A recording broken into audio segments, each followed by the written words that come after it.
Hello everyone, welcome to Diksha rankers. So students, हमने अपने last video में क्लास 6 के चैप्टर 6 को डिस्कस किया था। So in this class we are going to discuss the question answer of chapter 6। Yes, हम अपने चैप्टर 6 के क्वेश्चन आंसर्स को इस क्लास में डिस्कस करेंगे। अगर आपने हमारे चैप्टर 6 के डिस्कशन को नहीं देखा है तो आप उस चैप्टर को पढ़ सकते हैं। वो वीडियो आपको दीक्षा रैंकर्स के प्लेलिस्ट में मिलेगी। मैं आपसे रिक्वेस्ट करूंगी कि इस क्लास को पढ़ने से पहले आप चैप्टर के वीडियो को देख लें, क्योंकि जब तक आप उस वीडियो को अच्छे से नहीं देख लेते हैं और चीज़ों को अच्छे से समझ नहीं लेते हैं, आपके लिए क्वेश्चन आंसर्स को समझना थोड़ा टफ हो सकता है। तो आप जाके पहले उस वीडियो को देखिए, समझिए और फिर आप क्वेश्चन आंसर सेशन को ज्वाइन करिए। So without further delay let's start the class. So before we start, remind करना चाहती हूँ कि अगर आपने इसके पहले क्लासेस को मिस कर दिया है, अगर आपने अभी तक जितने भी क्लास हमने कवर किए हैं अगर आपने उनको नहीं देखा है तो वे सारे वीडियोस आपको दीक्षा रैंकर्स के प्लेलिस्ट में मिलेंगे। आप जाके उन वीडियोस को वहाँ देख सकते हैं। सो आइए हम स्टार्ट करते हैं आज का class. And the first question is comprehension, जिसमें फर्स्ट है थिंक एंड टेल। थिंक मतलब होता है सोचो और टेल मीन्स बताओ। तो आपको चैप्टर को एक बार से रिमाइंड करना है और फिर आपको इस क्वेश्चंस के आंसर्स करने हैं। सो your first question is who is Saina Nehwal. तो आप सबको पता है, आपने चैप्टर को पढ़ा है तो आपको मालूम होगा कि जो साइना नेहवाल है वो एक बैडमिंटन प्लेयर है। तो आपका जो आंसर है वो क्या हो जाएगा? Your answer is Saina Nehwal is an Indian badminton player. Next है हु वॉज हर कोच।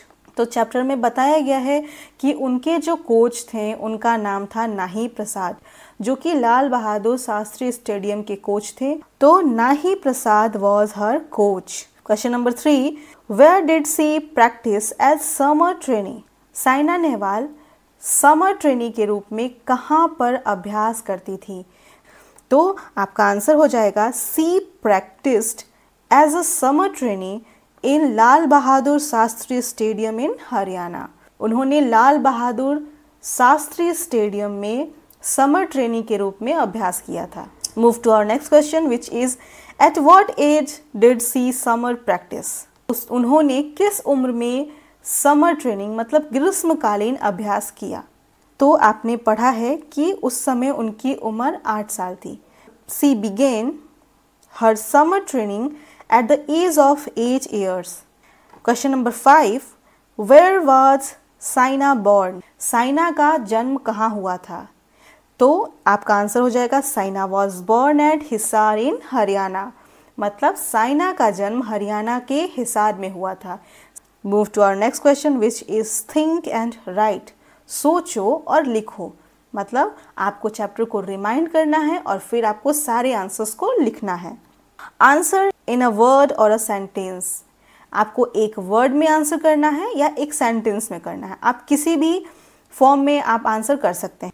तो क्वेश्चन नंबर 1, एट विच stadium Saina made her summer training. अभी हमने ऊपर पढ़ा था साइना ने अपना जो समर ट्रेनिंग था वो किस स्टेडियम में किया था? तो your answer is Lal Bahadur Shastri stadium Haryana. Lal Bahadur Shastri stadium में उन्होंने किया था, जो कि हरियाणा में है। Question number 2, what is the name of Ratna Saina received. Saina को जो रत्न प्राप्त था उसका क्या नाम था? तो your answer is Saina received Padma Shri award. Saina को पद्मश्री पुरस्कार मिला था। पद्मश्री अवार्ड से पुरस्कृत किया गया था। नेक्स्ट है question number 3, when did Saina become the most promising player. Saina सबसे होनहार खिलाड़ी कब बनी? तो your answer is Saina become the most promising player in 2008। Saina 2008 में सबसे होनहार खिलाड़ी बनी। सो यहाँ पे हमारा दोनों सेक्शन कंप्लीट होता है। अब हम चलते हैं अपने थर्ड सेक्शन पे which is answer is not more than 50 words. मतलब आपको 50 वर्ड्स के अंदर इस क्वेश्चन के आंसर्स को करना है। So your first question is write a brief Saina's performance in badminton. मतलब साइना के बैडमिंटन के प्रदर्शन को आपको छोटे फॉर्म में मतलब संक्षिप्त में लिखना है, संक्षेप में लिखना है। तो your answer is Saina Nehwal is one of the best Indian women player in badminton. मतलब साइना नेहवाल बैडमिंटन में सर्वश्रेष्ठ भारतीय खिलाड़ियों में एक हैं। She won the 4-star tournament the Philippines Open in 2006।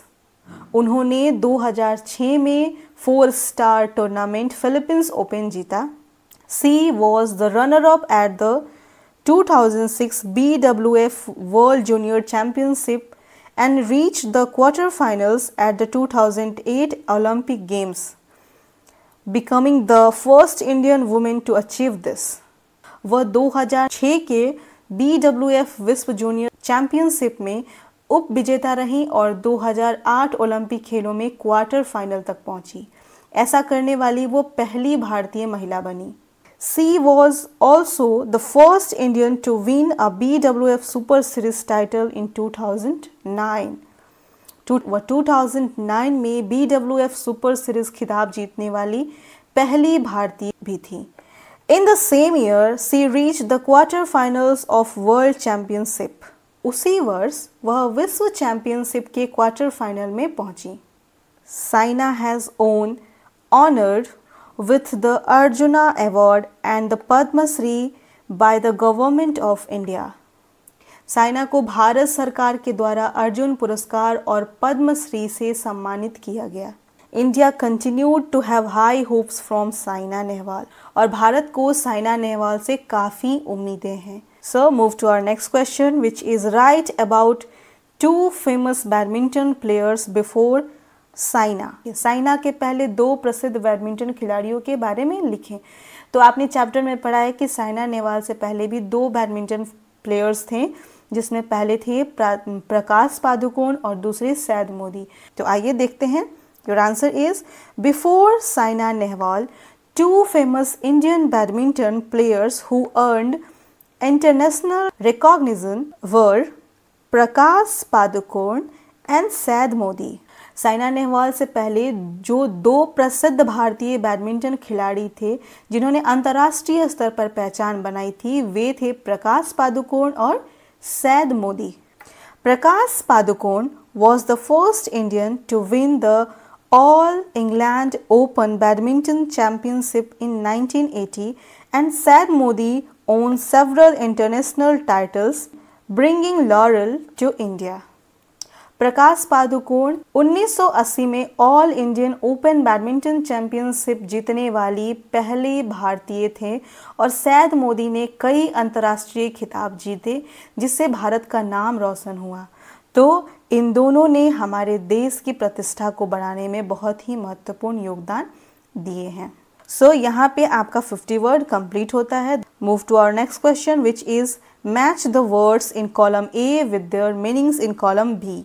तो हमने कॉलम ए और कॉलम बी के वर्ड्स को एक दूसरे के सामने लिख दिया है ताकि आपको समझने में आसानी होगी।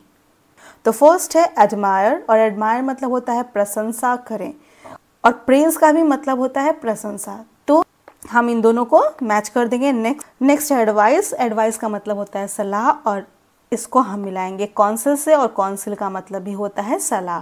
नेक्स्ट है टूर्नामेंट, और जो टूर्नामेंट होता है, जैसे हम बोलते हैं क्रिकेट टूर्नामेंट, तो जो क्रिकेट की प्रतियोगिता होती है उसे हम बोलते हैं क्रिकेट टूर्नामेंट। बैडमिंटन टूर्नामेंट, जो बैडमिंटन की प्रतियोगिता होती है उसे हम बोलते हैं बैडमिंटन टूर्नामेंट। और कंपटीशन का मतलब आप सबको पता है कि होता है प्रतियोगिता। So next question is shuttlecock. जो हम बैडमिंटन में जो कॉक होता है उसे हम बोलते हैं शटल कॉक। फेदर्ड शेप, और उसका जो शेप होता है वह कैसा होता है, पंख युक्त आकृति। आपने देखा होगा जो बैडमिंटन खेलने के लिए हम कॉक का यूज़ करते हैं उसे वो कैसा होता है, वो पंख युक्त होता है, मतलब फेदर से बना होता है। नेक्स्ट है प्रोमिनेंट, और प्रोमिनेंट का मतलब होता है प्रमुख, और इम्पॉर्टेंट का मतलब भी होता है प्रमुख या महत्वपूर्ण। तो हम इन दोनों को मैच कर देंगे। Move to our next question which is your grammar. तो आइए हम देखते हैं कि ग्रामर में क्या है।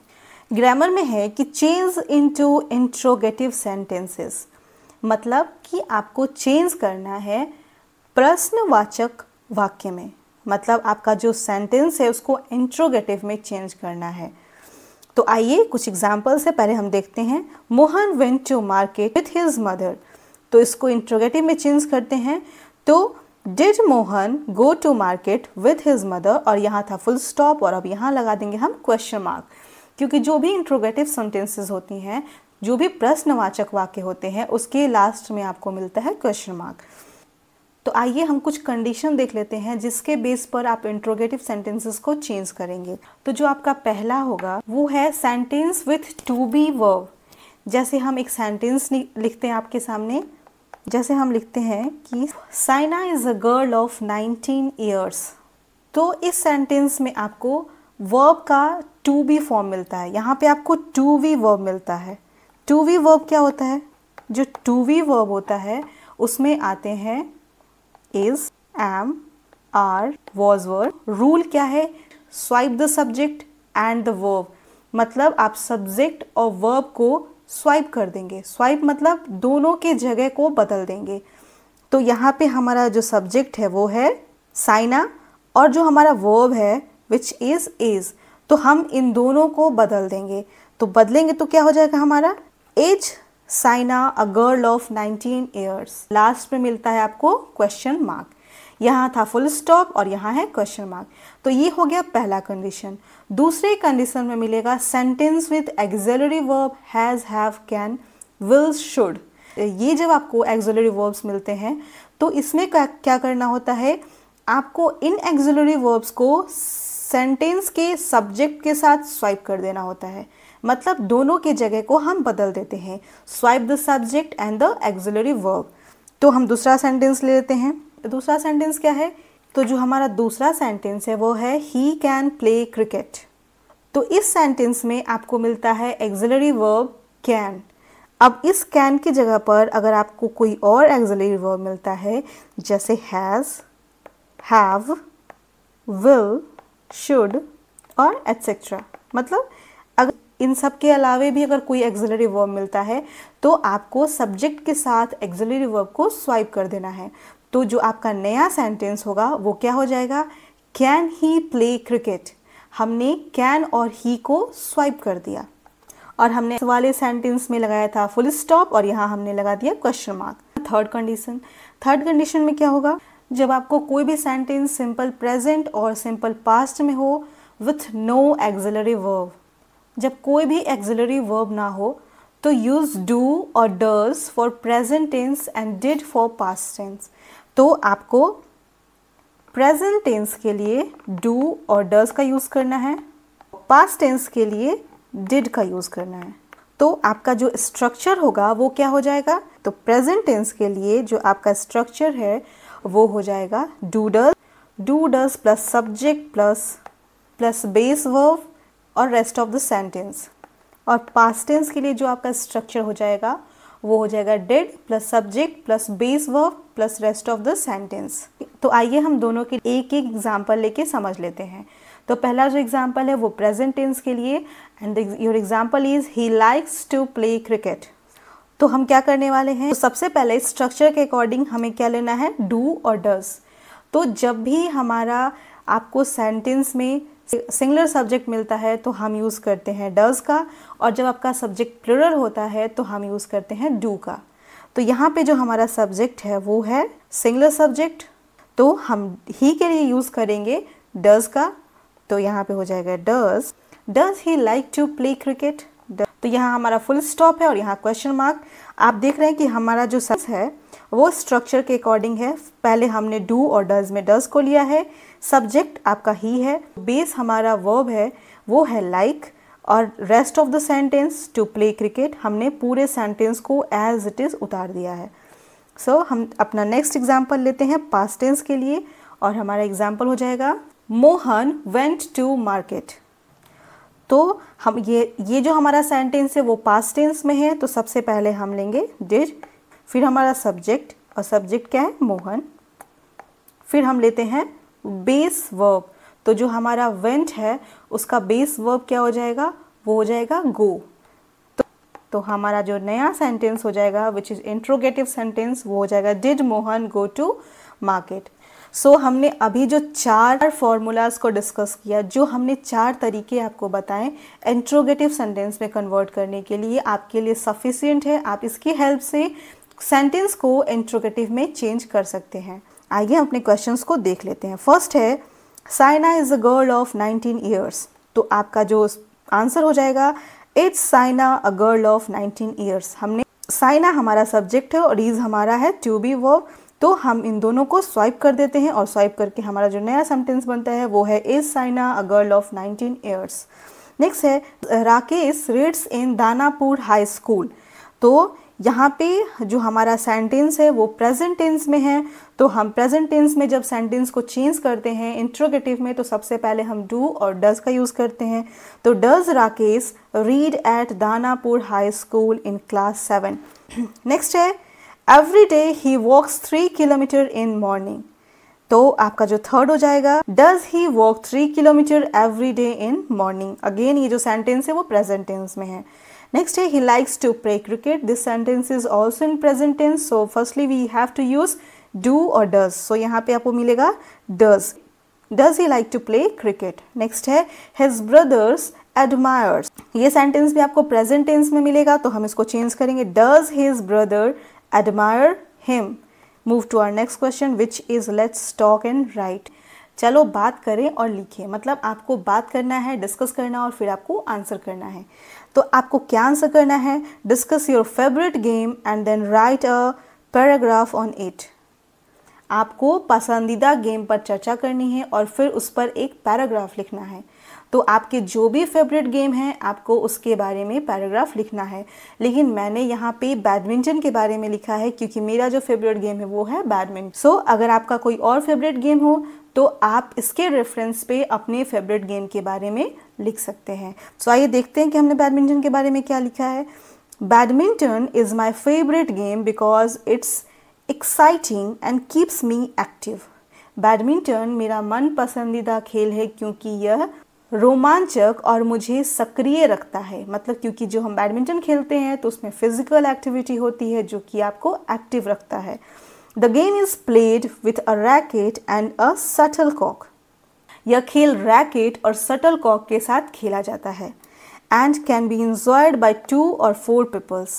और इसका आनंद 2 या 4 खिलाड़ी उठा सकते हैं, मतलब 2 लोग खेल सकते हैं या 4 लोग साथ में इसको खेल सकते हैं। I like how the shuttlecocks move quickly through the air, making the game fast paced and challenging. मुझे पसंद है कि कैसे शटलकॉक हवा में तेज़ी से चलता है जिससे खेल तेज गति वाला और चुनौतीपूर्ण हो जाता है।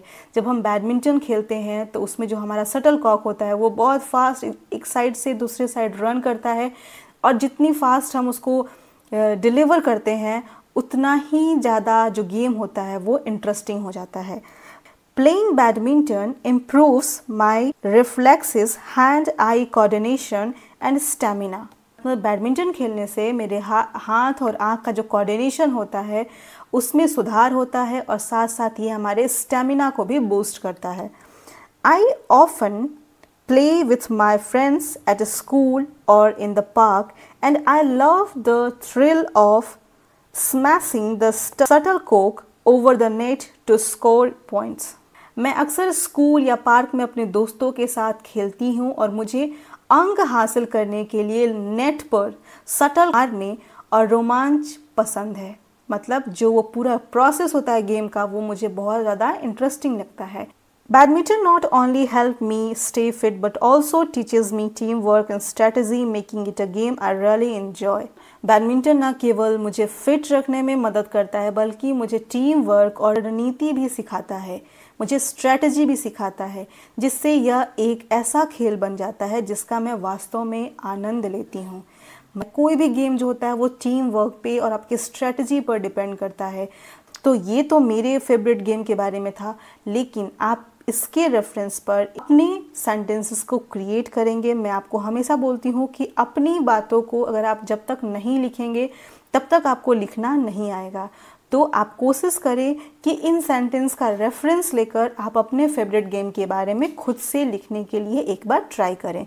तो यहाँ पे कुछ ट्रांसलेशन है जिसमें पहला है मेरा प्रिय खेल बैडमिंटन है। बहुत इजी सेंटेंसेस है, आपको एज इट इज़ इसको ट्रांसलेट कर देना है। तो आपका आंसर हो जाएगा badminton is my favourite game. यह 2 दलों के बीच में खेला जाता है।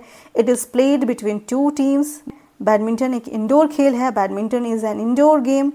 नेक्स्ट है शरीर को सक्रिय रखता है, this game keeps the body active.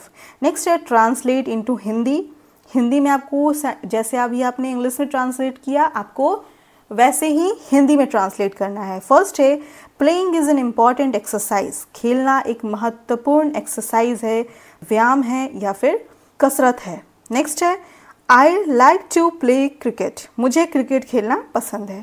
Third, my favourite player in cricket is Sachin Tendulkar, तो क्या हो जाएगा, क्रिकेट में मेरा पसंदीदा खिलाड़ी कौन है, सचिन तेंदुलकर है। नेक्स्ट है I play cricket with my friend, मैं अपने दोस्तों के साथ क्रिकेट खेलता हूँ, अगर आप लड़की हैं तो मैं अपनी दोस्तों के साथ क्रिकेट खेलती हूँ। नेक्स्ट है I am the captain of my team, मैं अपनी टीम का कप्तान हूँ या मैं अपनी टीम की कप्तान हूँ। सो यहाँ पे जो आपका चैप्टर है वो कंप्लीट होता है। हमने सारे क्वेश्चन आंसर्स को डिस्कस किया। आई होप कि आज का क्लास आप सबको पसंद आया हो। आपको आज का क्लास कैसा लगा, do tell me in the comment section and don't forget to like the video. अपने फ्रेंड्स के साथ, अपने क्लासमेट्स के साथ हमारे वीडियोस को शेयर करें। अगर आपको कोई भी डाउट, कोई भी क्वेरीज है तो आप हमारे कमेंट सेक्शन में जाकर अपने डाउट और क्वेरीज को लिख सकते हैं। हम कोशिश करेंगे कि आपके सारे डाउट और सारी क्वेरीज को दूर करें। अगर हमारे चैनल दीक्षा रैंकर्स पे आप नए हैं तो हमारे चैनल दीक्षा रैंकर्स को सब्सक्राइब करना बिल्कुल ना भूलें। सो अभी के लिए thank you, bye bye, take care and have a nice day.